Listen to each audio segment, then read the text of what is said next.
तर मित्रांनो, big boss मराठीमध्ये आरबी आत्ता खूप स्ट्रॉंगेस्ट कंटेस्टंट वाटतोय, पण त्याचा गेम प्ले आपण जर का नीट बघितला किंवा त्याचा गेम प्लॅन तो सेम गौरव खन्नासारखा आहे, जो की विनर आहे बिग बॉस 19 हिंदीमधील. जसा तो त्याचा पॉईंट ऑफ व्ह्यू मांडायचा, सगळ्यांसमोर ठेवायचा, तेव्हा सगळे त्याच इन्व्हॉल्व राहायचे, कुठलाही कंटेस्टंट असू दे. आणि इकडे जेव्हा आरबी त्याचा मुद्दा मांडतो तेव्हा सगळे त्याच्यात इन्व्हॉल्वमेंट दाखवतात, कुठल्याही टास्कमध्ये असू दे किंवा कुठल्याही मुद्द्यांवरती असू दे. आणि हे दोघंजणी शांतपणे आपला गेम खेळतात, एक एक विचार करून त्यांचं पुढचा गेम कसा खेळायचा काय नाही पूर्ण विचार करून खेळतात. जर का तुम्ही गौरव खन्नाला बघितलं असेल, इकडे आरबीला बघितलं असेल, दोघेही सिमिलर आपल्याला दिसत आहेत.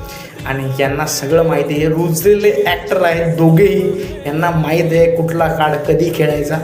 आणि म्हणूनच राकेश बापट हा एकदम स्ट्रॉंगेस्ट कंटेस्टंट आत्ताला दिसतोय. अशाच नवीन कंटेंटसाठी या चॅनलला सबस्क्राईब करायला विसरू नका.